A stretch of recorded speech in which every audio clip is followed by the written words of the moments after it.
Welcome to the Imaginaries. Hello and welcome to the Imaginaries podcast, a podcast in which we discuss all things imaginary in, well, all things. So, welcome to today's conversation between myself, Kent, and my fellow podcaster, Tony. Say hi. Hello. And today we're going to talk about a subject which, again, Tony is a little bit more well-versed on.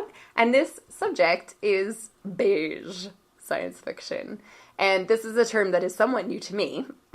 So I am going to be, what do you call it, cross-examining Tony on what exactly is beige science fiction, what are its indicators, and what are some ways to not do that. And we're going to be approaching the not doing that in a positive and uplifting, optimistic fashion, in which I will examine texts which we think actually do things rather well, and maybe steer clear of some of the pitfalls. So, Tony. Yes. Oh, nope. No. Go ahead and say what you're going to say. If you would open us up, first of all, how did you first hear about beige as a term, and is this a new thing, or was I just under a rock? So, I will start by saying that, in my mind, I made it up. I discovered, in putting this together, that is not true.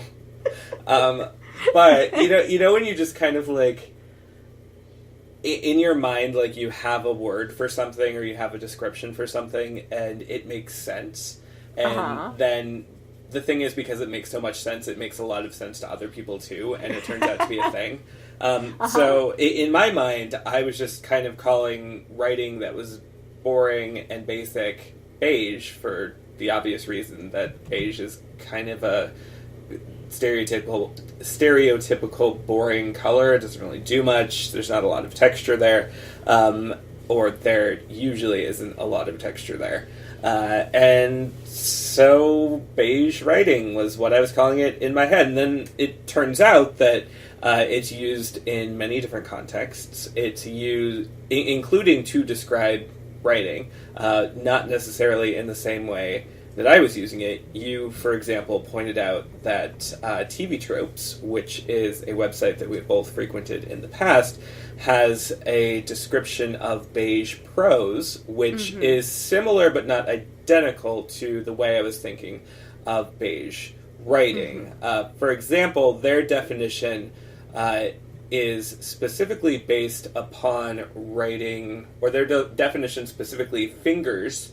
Nope, not the right word. Their definition specifically points at short clauses as the thing that makes writing or prose specifically beige. I don't agree with that. I think that there are lots of different combinations of things that can set apart good writing from not so good writing, and it's not as simple as saying, like, it is definitely this, or it is always this. Like, there are some examples that we're going to read during this episode that are probably based almost entirely in short clauses that are going to be really great writing, or at least that we think is really great writing. So, all of that is to say, I don't know that I'm well-versed in this, just that I have strong opinions about writing, and I happen to stumble upon a term that makes sense to a lot of people, me included, to describe what maybe not so great writing is. Are you saying that you're a snob who I am happened saying to adopt a word that other people were also using? I'm saying that I was oblivious. And an oblivious snob. I'm now a snob about it, yes. Well, I'm excited that you stumbled across this term, whether it was incepted into your mind or not by TV Tropes. I think it's also worth pointing out that when you look up the term online, a lot of the conversations you're going to stumble across tie beige writing to conversations about diversity in literature, and specifically you can point to a couple articles, I think, from Vox a couple years ago, actually, which use the term, they don't define it, but they use the term in this conversation about diverse literature and diverse science fiction specifically. And I'm curious whether you think, in your mind, when you were making up this term. Was there a similar connection there to you, or is this something that it came as a surprise to you when I dug up the literature? I would say it's newer to me. I welcome it, again, because this is not a thing that I knew a lot of people were using, and so it's kind of exciting to come across lots of different usages of it. When I was thinking about it, I was thinking solely in terms of, like, sentence construction, clause construction, what words are going in what order. But if you move beyond that, I don't think it's much of a step to then say the way that sentences are put together, the way that we're taught to put sentences together, the way that we're instructed to see these sentences are good versus these sentences are bad, have obvious linkages to, lines of societal power of what kind of things get coded as good and what kind of things get coded as bad in, our particular socio-cultural understandings. So I love that extension. I love that it exists. I wish that my understanding had gone that far, because it did not now. Previously, but it does now. Yeah. As of tonight, it goes that far. Yeah, I thought it was interesting. It was quite a leap for me to go from, because when we started thinking about putting together this podcast, I was coming from a background of not having made up a word in my mind. I'm not even as remotely in tune with the trends as you are. And I certainly hadn't stumbled across it online. I really had to dig to find information about it. But it was quite a leap for me to go from your definition to a broader definition, which includes the conversations about diversity. I think that it is pleasant. I mean, not just pleasant, but important that we have these larger touchstones, these larger conversations which surround our little definitions. But I think it could be interesting as we do a postmortem on some of the passages that we've brought today to examine, is it really what's happening on the page or all that connects to what's happening on the page that really made us fall in love with passage X, Y, or Z. So that's something that I want to add to the little conversation there. Right. And if I can flip it around for a moment, I think that it can be really... Thank you for that sound effect. I think it can be really easy to discard certain pieces of writing, certain writers, certain, groups of writers even, because their writing is, beiged or judged to be lesser than based on... It. I did. But I'm thinking of writers of color especially.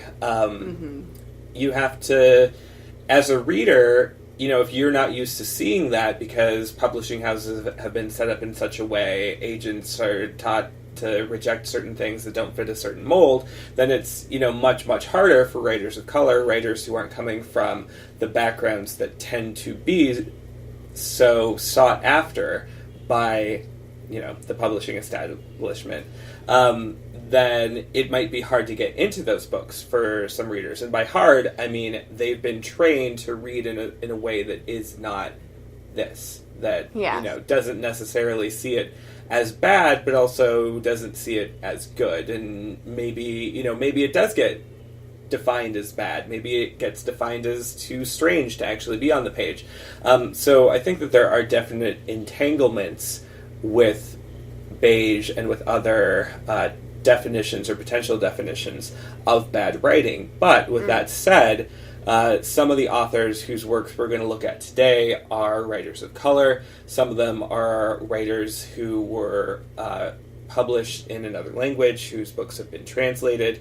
Some of them are kind of your prototypical white male straight authors. So we're going to see a whole variety of works here and how they're all working on the sentence level to get away from this boring writing that has maybe typified pulp science fiction, if not all science fiction, to a lot of readers.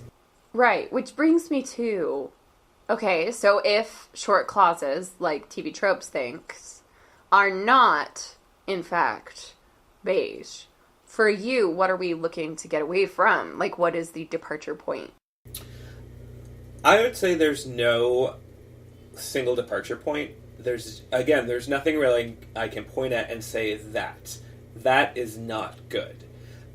It's, and I hate to say that there's kind of like a je ne sais quoi, like if you were to provide me with something that, for example, we have not liked as we've been reading it, and I say we because the two of us tend to agree when we're reading books that, like this book was not very well written. And I don't really want to name names right now, but there have been a few books, even within the past couple of months, that we've both been like, 2 thumbs down.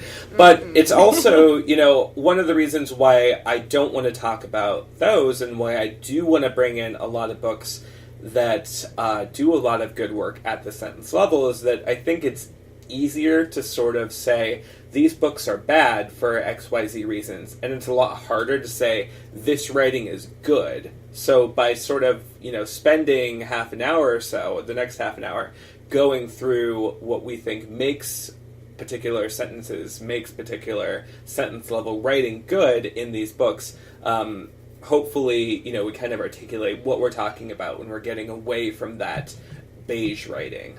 Okay. Well, I say let's get stuck into it. Yeah. Well, so, do you want to bring the first book to the table? And Absolutely. without telling us what the book is, okay, read a passage from it. Okay.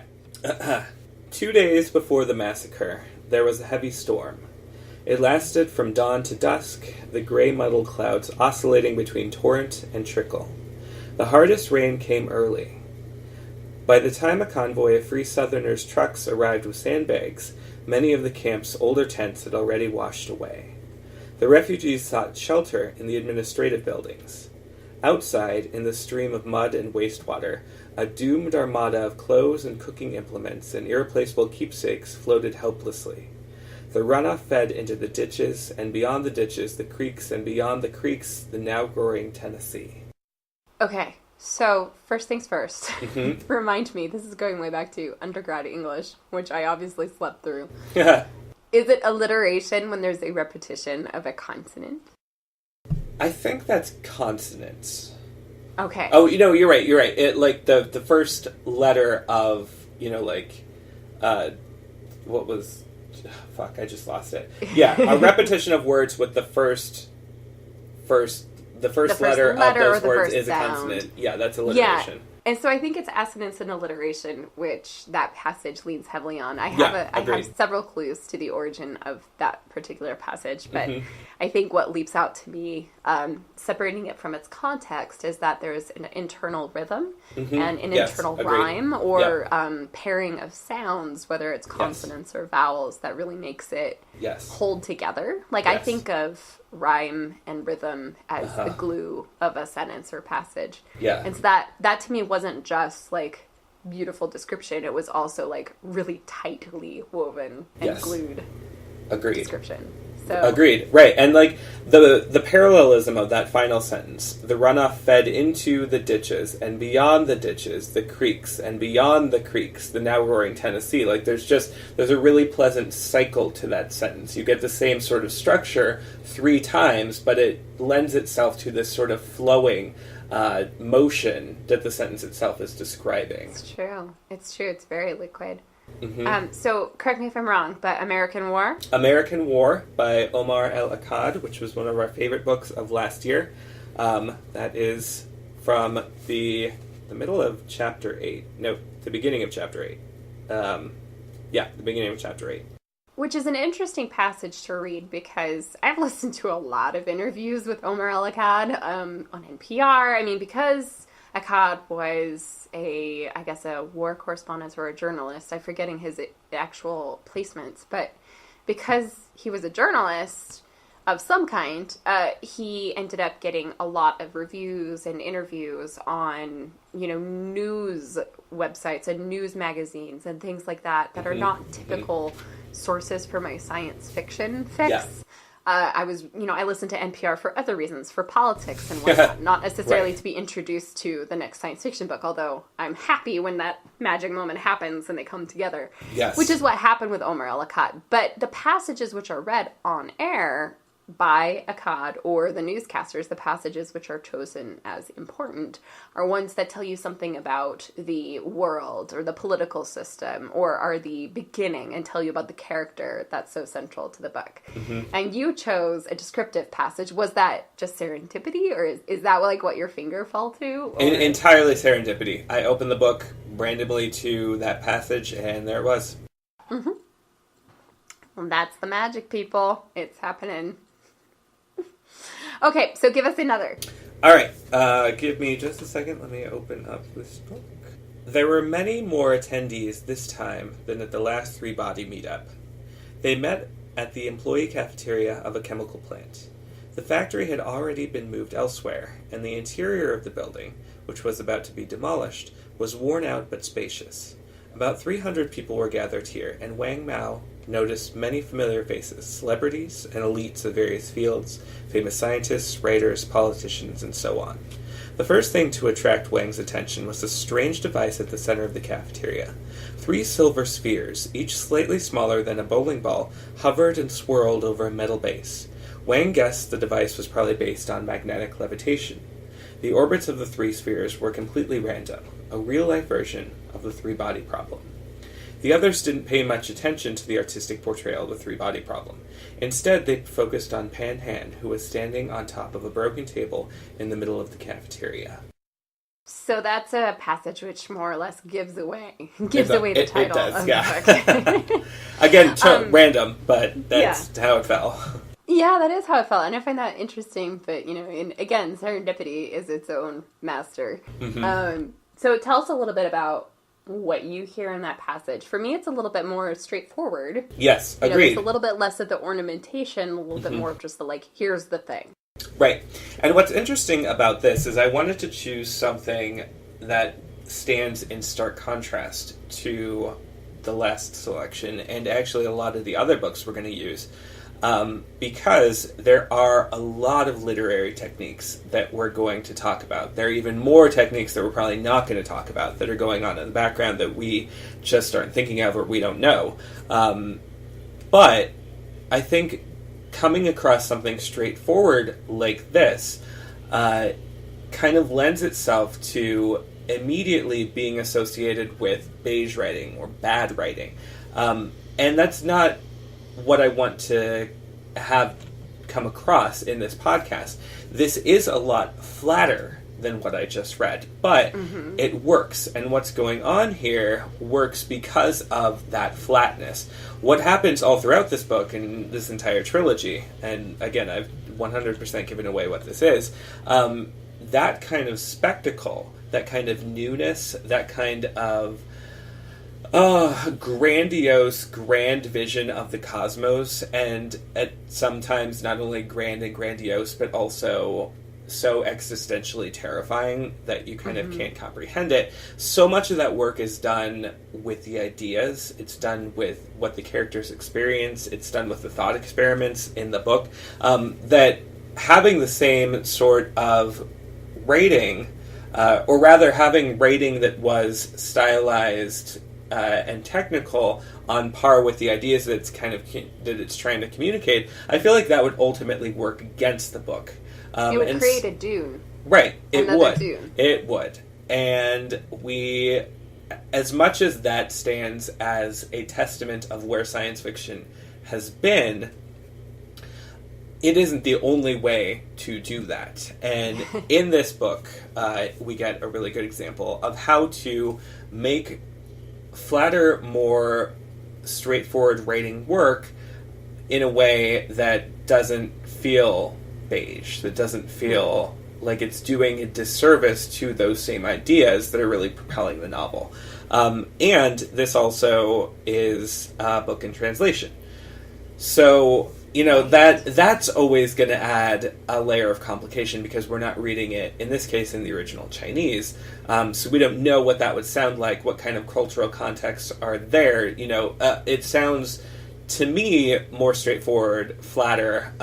What would it sound like to, a Chinese science fiction fan who's reading it in the original Chinese? I have no idea. I'm not that person. We're not really capable of understanding what it's like to read in another language, unfortunately. Right. At least I'm not. I'm learning how to speak French at the moment, and I'm Right. like Duolingo basic level, so I'm never really going to understand like the magic of reading in a foreign language, Right. and being able to be in that mind, because it's kind of, for me, a language, like Yeah. a different language is another mind. You're inhabiting a different world space in a different universe, essentially, when you're speaking or reading in another language. So Yes. yeah, kudos to Ken Liu, right? It's Yeah, Liu it was. Yeah, this one and the third one in the trilogy.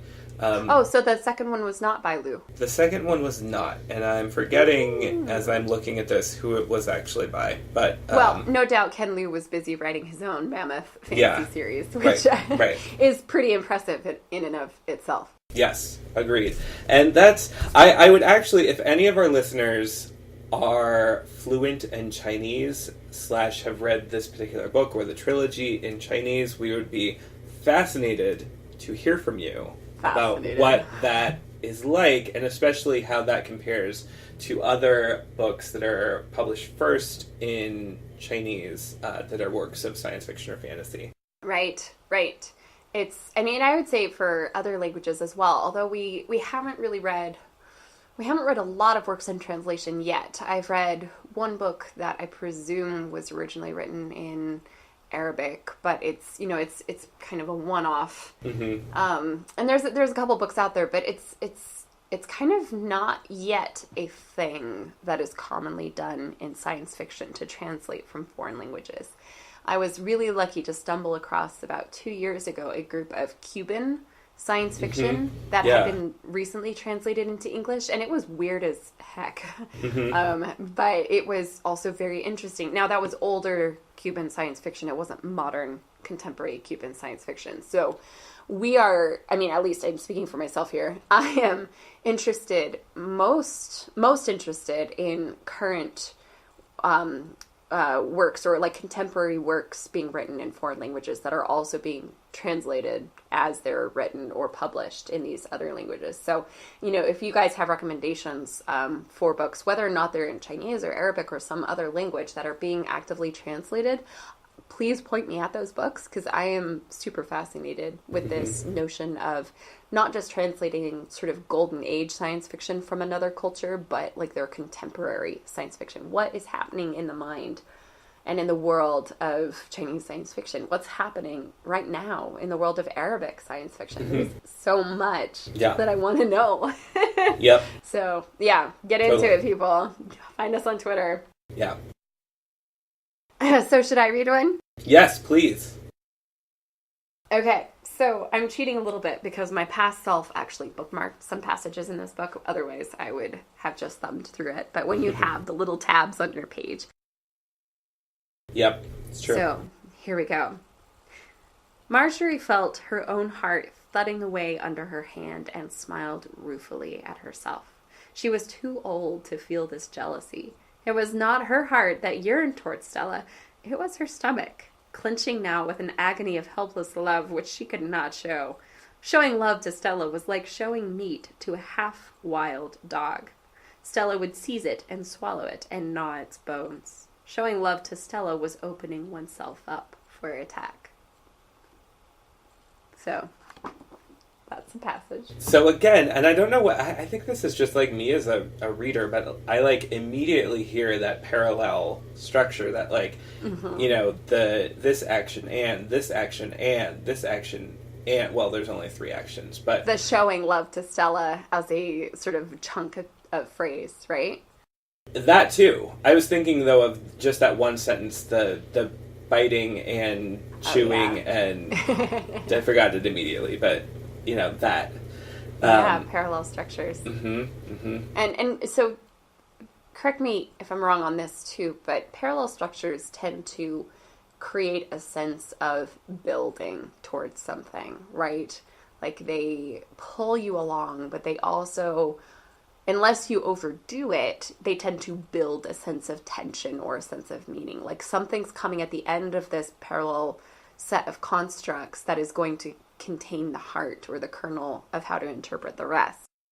They do for me. I think that's true. I think there are lots of different ways to interpret them, but I think that is one way to do it for sure. Like, again, depending upon, whether it's an immediate payoff, whether it's a more protracted or prolonged payoff. Like in the passage that I read from Omar Al-Akkad, like there's the immediate payoff of you're following the river, or you're following the water as they're joining larger streams, larger rivers, and then eventually getting to the largest river, the Tennessee.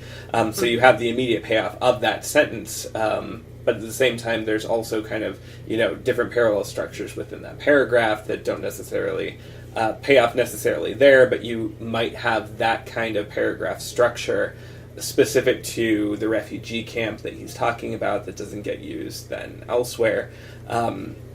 But yeah, I like that. I like the idea of parallelism and parallel structure in particular as reflecting tension, as something that tells you as a reader, this is going somewhere. This is being repeated because it's important, so you should be feeling that tension building. Yeah. I think that's, maybe as we keep going, we're going to encounter more texts which kind of utilize this parallel construct. But it's interesting to me that the first two texts, the first one that you picked and the first one I picked, would both lean heavily on that. So maybe it's something that we're addicted to and need to be aware of. Yep. Oh, I know I love the shit out of that. Like, that is something that I have to rein back in myself sometimes. And as a reader, you get to like whatever the heck you like. Yeah. But as a writer, too, I think, does that mean that I'm leaning on this too much as a crutch in my own writing? Right. Question mark. Because if I see a thing that I love in another person's book, I'm very likely to adopt and steal that and apply it in my own book to, like, the most extreme, sort of exhibition. Yeah. Okay, totally. So Tony. And that, yes. Well, no. You were going to say something. Well, I was going to guess at what that title was. Oh, yes, you should. Is it Grass? It is Grass. It is Grass by Sherry Tepper. Grass by Sherry Tepper, which, this book came out, I don't know, eons ago, lifetimes ago. Late 80s, early 90s? Did you say laterlies? I almost said later. I did say laterlies, yes. That's awesome. Okay, so I'm going to look it up. Originally published 89. Yeah. So, one year after I was born. And one of the things I love about Sherry Tepper is that while her writing was somewhat uneven, like, there are definitely misses amongst her many books. She was quite prolific. There were still far more wins. And for me, most of the appeal is in content when I look at Sherry Tepper, but sometimes it's also in style. And Grass, for me, is the strongest that I've read so far. I've only read maybe 8 or so of her books so far, but it's the strongest of the ones I've read in terms of style. There's these beautiful descriptive passages. There's really functional dialogue. The plot moves, and yet there's also time to rest. For me, I need both, like, the propellant, whether it's dialogue or, snappy, plot-driven description. And I also need, like, the lengthy Kim Stanley Robinson, deliberations on this or that massif, Yeah. the purple prose. I need a little bit of purple prose, I will admit. Okay, so you have many more texts than I do. Let's give you another shot. All right. Wow. Let me dazzle with this dazzling bit of fiction. Okay.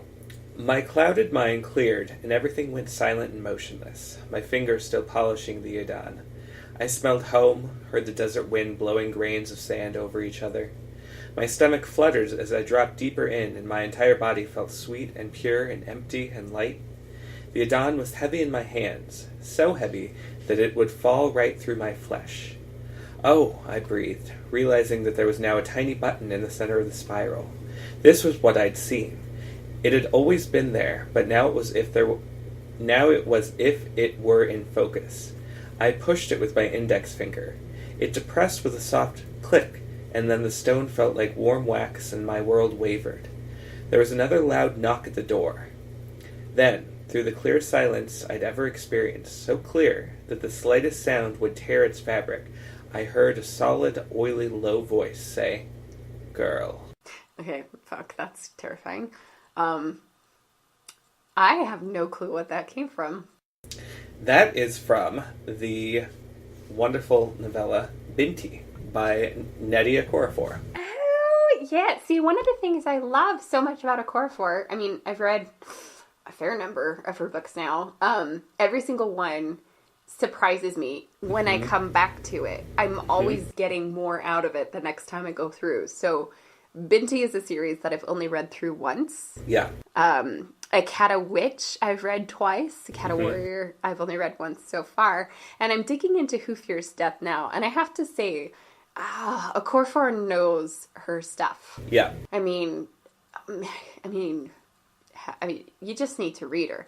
Yes. But you also need to read her again. Yes. And again. And again. Because there's more there, more layered into the language and the description than you'll ever get from a single reading. So, right. Binti is one of those novella series that I have invested in and actually purchased, which is pretty rare for me. But, yeah. Okay, so... I should also say, as long as you bring that up, that all of the books that we're reading from are books that we have bought. Like, these are books that we own. So these are definitely books that we feel confident in enough to, support the authors in our local bookstores with actually spending money on them. So. Right, and, speaking as one fellow graduate student to another, one fellow second graduate degree student to another second degree student, these books, they cost us a lot. Like, we are trading something else in order to purchase these books, so they mean something to us.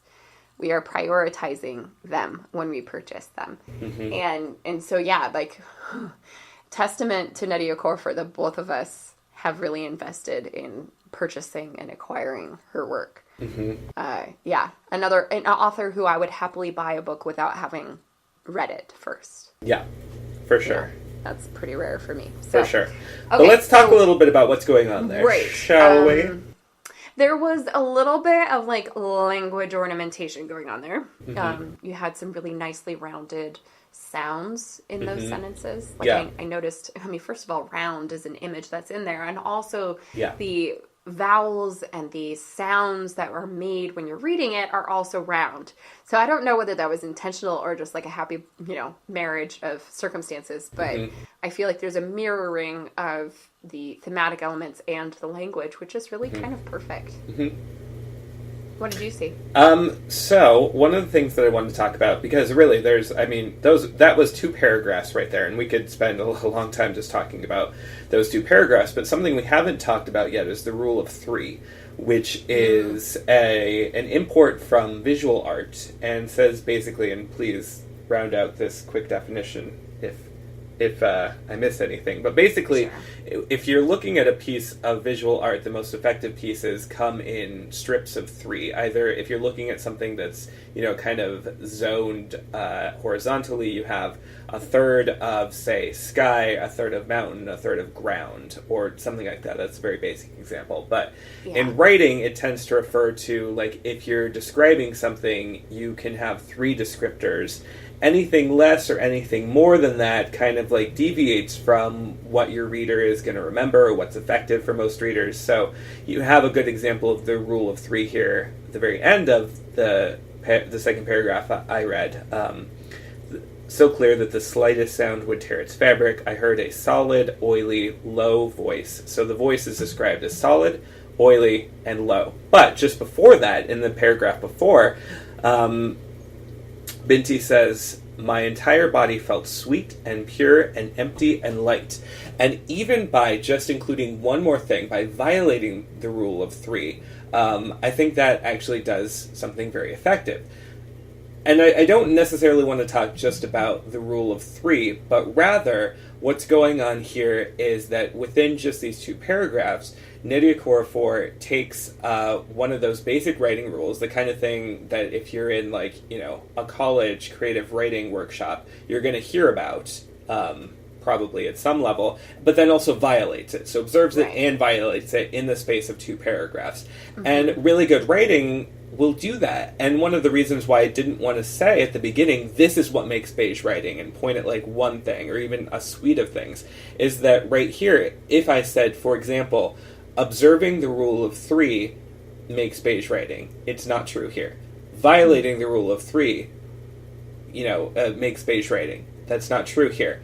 Going back and forth between them, always changing based on circumstances, queering the reader's expectations, if I can inject a little queerness in there, that is that is more what, to me, is going to make writing good and not beige. But I mean, having both taught college freshman comp for several years, I think we're both very well schooled in the whole notion that you have to teach the rules and understand the rules first before you can break them effectively. Agreed. Yeah. And once you do have a handle on like the psychological underpinnings to what makes for predictably effective writing, then you can transcend that to write something that's transformational, that's queer, that's truly like unusual and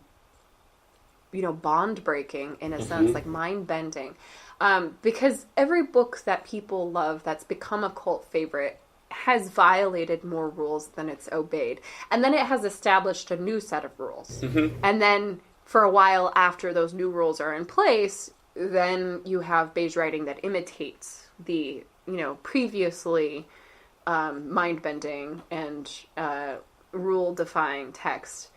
And then you have something new that comes along and defies those rules. Yeah. So, like, writing is a series of people looking at what's come before, maybe imitating a little bit, hopefully transcending a little bit. But often, it's okay to not write a transformational book every time you write a book. Margaret Atwood hasn't done that, and she's brilliant. So, it's when you look at the body of an author's work, if you have more books that break the rules and do new things and are awesome in that way than not, then you're still, in my mind, like a really special writer. So, rules exist to be broken and replaced with new rules. Like, that's just kind of the survival of the latest, I guess. Right, yeah, absolutely. Yes, I agree. Yeah, Okorafor already has many imitators. Yeah. Okorafor 5 years ago was genre-defying, mind-bending, rule-breaking, and now Okorafor is almost kind of the new rule. Like, I still think it's really hard to imitate Okorafor, and that Okorafor is still, like, ahead of the curve. But, I mean, there's a lot of authors now patterning themselves after her, so that's something to watch out for. Like, 5 years from now, what's beige?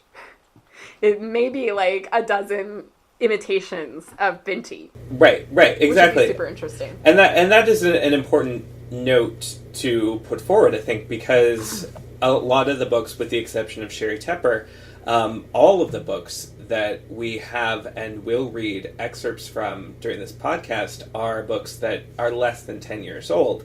So, which is not to say that every book over a certain age, it has writing that is now beige or whatever, right? Which is not true, but it is true that rules turn over a lot, norms turn over a lot, tastes and aesthetics turn over a lot.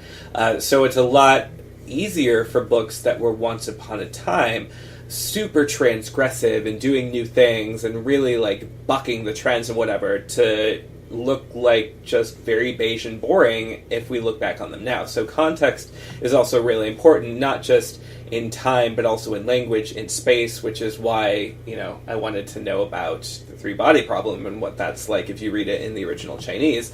So there are lots and lots of components to thinking about what beige is in the here and now, even if we're not thinking about, what it was back when and what it'll be in the future and so on and so forth.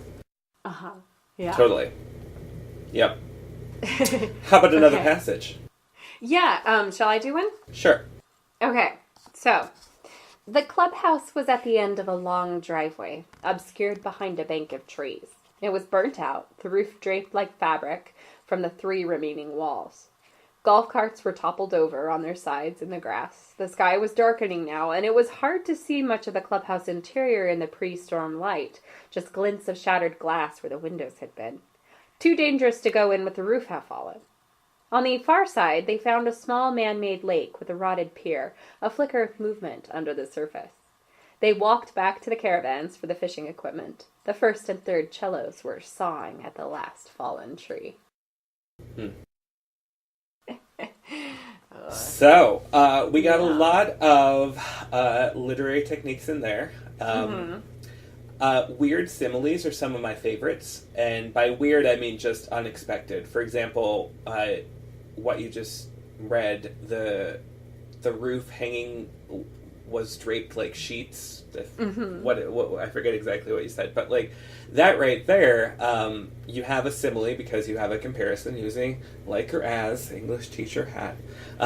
But it also, as you're thinking about it, one of the reasons why it works for me is that it compares two things that I think of as kind of diametrically opposite. Like a roof cannot be draped like a sheet. A sheet is something that doesn't have a very definite shape, that is composed of different, little components, but they're like threads, and the shingles or tiles or whatever they might be of a roof, like they can't bend that way. So immediately my mind is drawn to that, in part because it's like, no, that doesn't make sense. And so, I'm kind of like spinning on doing the work of like, what would that look like? And yet I know what a draped sheet looks like, so I can sort of see, oh, wow, that's a new way to think about what a roof would look like. That really means something different from how I've thought about roofs and sheets before.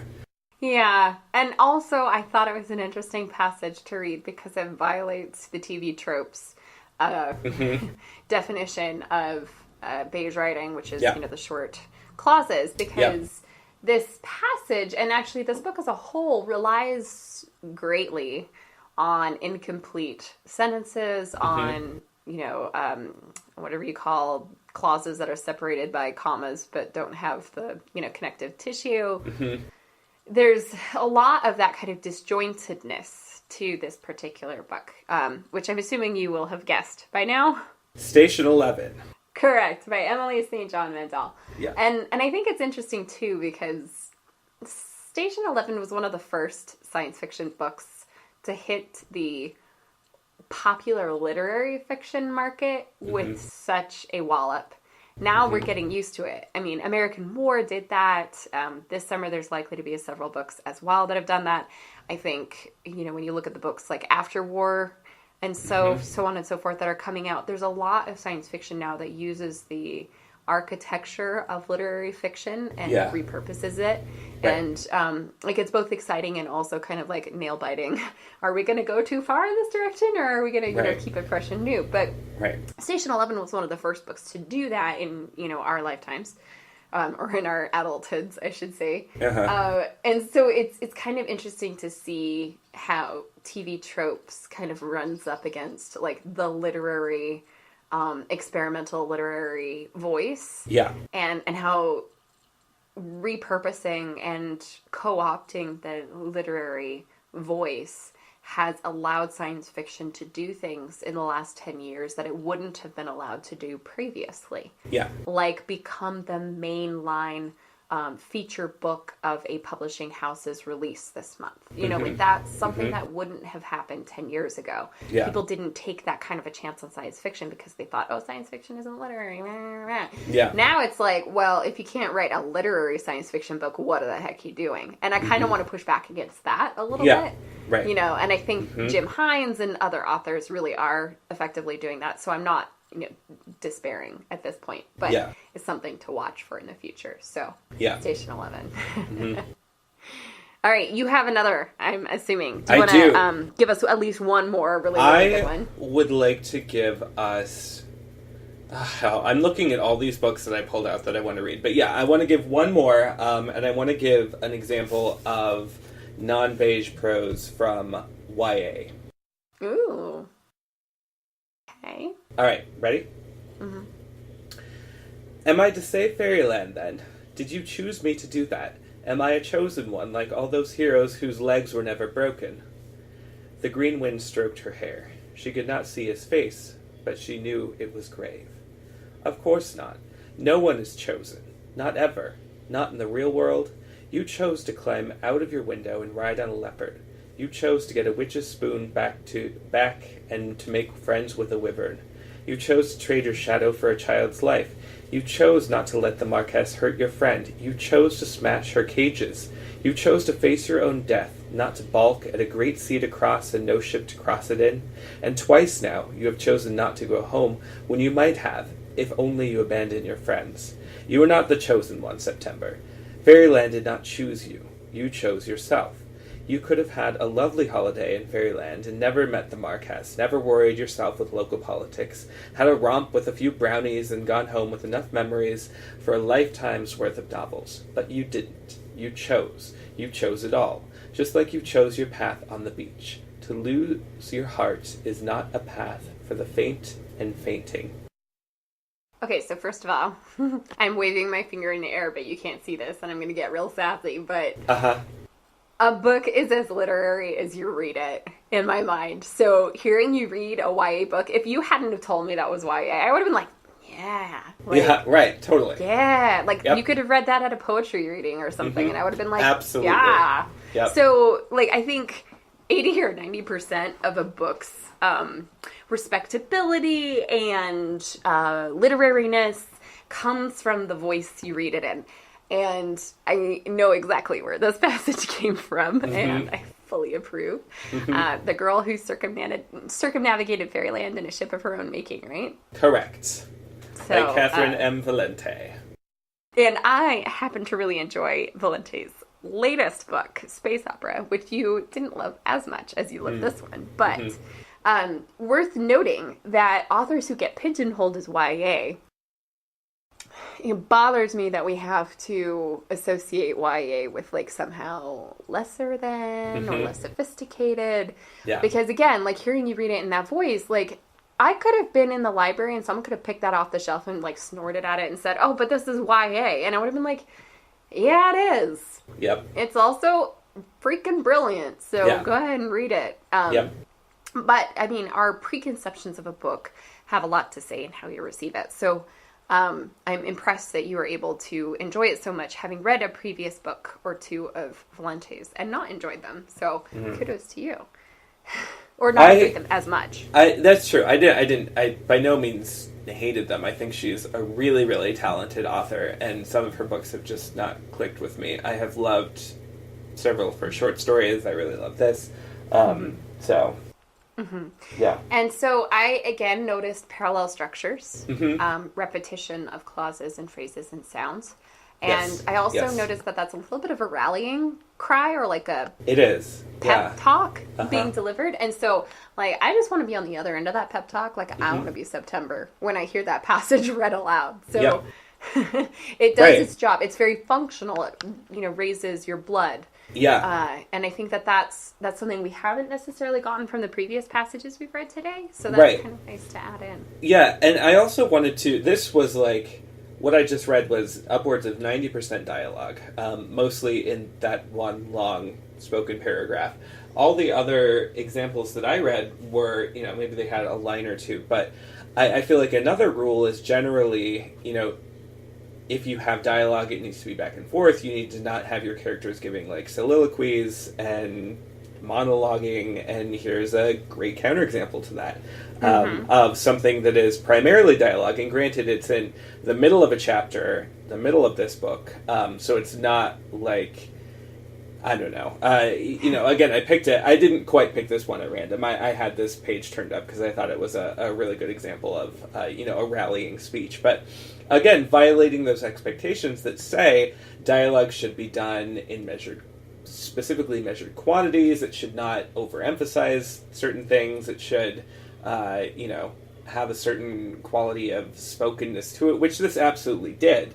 But I feel like there's a lot going on there that if you were to, for example, program a computer, I sound like the 80s. If you were to, have an app that, for example, searched through books looking for content markers only for this is beige and this is not, and maybe something that beige writing does is that it has really extended passages of dialogue without a lot of description or a lot of reflection or what have you. This could easily get marked as not good writing because of that. And yet, obviously that's not true. It's not. And a lot of it comes down to the faith that you have in the words on the page as a reader.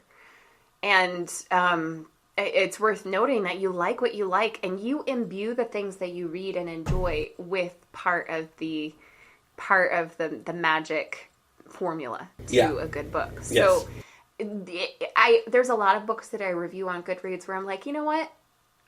Maybe I'll have to come back to this another time, or maybe I'll just pass this as a book that didn't strike me at the right moment, because you have to be in the right place in the right time and in the right mood, and you have to buy into the book for it to work. And sometimes we're just not in the right place for the right book. So there's probably a lot more good books out there than I have marked as good on Goodreads, because I may not, I'm an imperfect reader, essentially, is what it boils down to. So are we all. Yes, so say we all. So I have a passage that's a little bit of a kind of a way for us to navigate out of this podcast. And it's an interesting transition because it's not by a science fiction author. But when I look at the books that have really shaped my approach to science fiction and to reading and writing science fiction, I can't point to a better or more important book than Anne Lamott's Bird by Bird. I don't know if you've read it, Tony. I have not. No, I have not. I mean, there's very few books on, like, the writing process, which are not terrible to me. Again, like, part of it's me. I haven't imbued them with my magic part of the formula. But Anne Lamott wrote this book on writing called Bird by Bird. And here's the passage that I mean. Becoming a writer can also profoundly change your life as a reader. One reads with a deeper appreciation and concentration, knowing now how hard writing is, especially how hard it is to make it look effortless. You begin to read with a writer's eyes. You focus in a new way. You study how someone portrays his or her version of things in a way that is new and bold and original. You notice how a writer paints in a mesmerizing character or era for you without your having the sense of being given a whole lot of information. And when you realize how artfully this has happened, you may actually put the book down for a moment and savor it. Just taste it. There are moments when I am writing when I think that if other people knew how I felt right now, they'd burn me at the stake for feeling so good, so full, so much intense pleasure. I pay through the nose for these moments, of course, with lots of torture and self-loathing and tedium, but when I am done for the day, I have something to show for it. When the ancient Egyptians finished building the pyramids, they had built the pyramids. Perhaps they are good role models. They thought they were working for God, so they worked with a sense of concentration and religious awe. Also, my friend Carpenter tells me they drank all day and took time off every few hours to oil each other. I believe that all my other writer friends do this too, but they won't let me in on it.